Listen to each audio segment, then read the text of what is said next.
look, one of the things I outlined in Beyond Order, I touched on it a little bit in the previous book, was the idea that, an action, you undertake an action to gain a particular goal in a particular framework of time. So all of your actions are bounded in space and time. You don't want it to take forever, and you don't want it to occupy everywhere, right? So you're operating locally, but you have to operate locally in a way, and this is like the lineage idea, in a way that doesn't disturb your next local action or the one after that. You have to think about your action now, its consequences immediately, its consequences in a day, a week, a month, a year, and that shades off forever. And so an optimal action is one that takes you where you want to go now, but doesn't interfere with your ability to get to where you want to go in the future, or maybe even makes that easier. And so you could say we're sophisticated enough so that we not only look for patterns of behavior to admire that work now, but we look for patterns of behavior that work now in a way that isn't compromising the future. And that's why, for example, I think that we admire and track reciprocity. And that's obviously something you're interested in as someone who worked with Trivers. We track reciprocity unbelievably well. And I would say that's at least in part because reciprocity is a game that sustains itself across time. And that's actually a place where you can see our eye to the future operating. If I do you a favor and you don't return it, you're not trustworthy over the long run. I can't rely on you. And so I'm not going to afford you any benefits, evolutionarily or otherwise. So any flaws in that you see? No, I would say that there's another rung to that ladder. So as an undergraduate, I worked with Trivers, and reciprocity was obviously a key feature of his contribution to the field.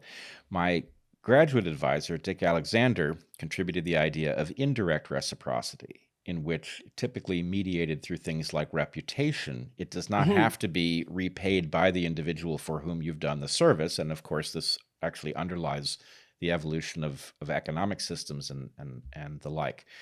But I want to go back to the question you asked me about whether or not the genes are not, in fact, in some ways subject to the consciousness. There's a limited way in which that is true. Clearly, the genes exist in an environment in which the consciousness has a great deal of say over what the genes get to do. But here's the problem. Let's take it away from people for a second so that we can see this clearly. The genes of a spider exist in all of the spider's cells, incapable of doing anything, exerting any force on the world whatsoever, except through the spider. So you might say that actually the body of the spider is in some ways in charge of the gene's well-being, and that's true. But if you had a group of spiders that woke up to the fact that their bodies were in fact in charge and that their genes couldn't force them to do anything, and those spiders decided instead of investing in spider ecology stuff, they were going to invest in spider hedonism, right? Something like that, so that the spiders were just doing what their bodies felt like doing and not what their genes wanted them doing, which is to spread those genes. Then those individual spiders would indeed be in control. They could do exactly what they wanted. But what would happen is those spiders that made that decision would fail to pass on their genes, and 2 spider generations later, they would be gone. And the spiders that we... Well, I would certainly... I'm thinking of a bidirectional effect, obviously. I mean, it's clear, I think you're absolutely right, that consciousness can make decisions that are going to put genetic evolution to a halt. What I'm saying, actually, is that we must do that if we are to survive, but I believe it is the most difficult puzzle human beings have ever faced. We have to turn the tables on the genes, and we have to actually say, look, we have to confront the genes. The genes awarded us the most amazing computational machinery in the known universe. They also awarded us the ability to pursue and appreciate beauty, to be compassionate. They awarded us all of those things as a means to a narrow genetic end, a very uninteresting one.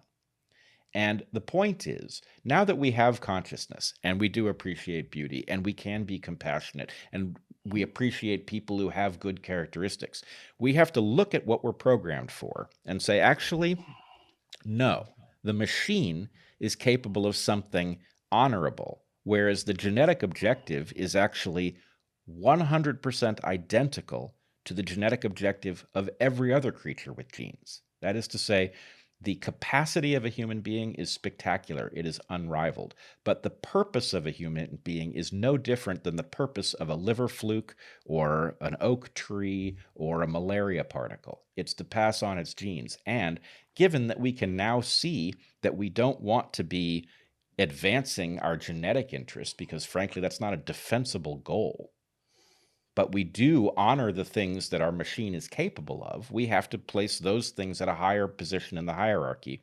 And the critical part, the difficult part, is we have to do that without giving an advantage to people who refused to give up the genetic program as their primary objective. God, I feel like I'm caught in a modern incarnation of the arguments between Freud and Jung. Is that right? Yes, because but I'm not playing Freud's role. Yes, am I?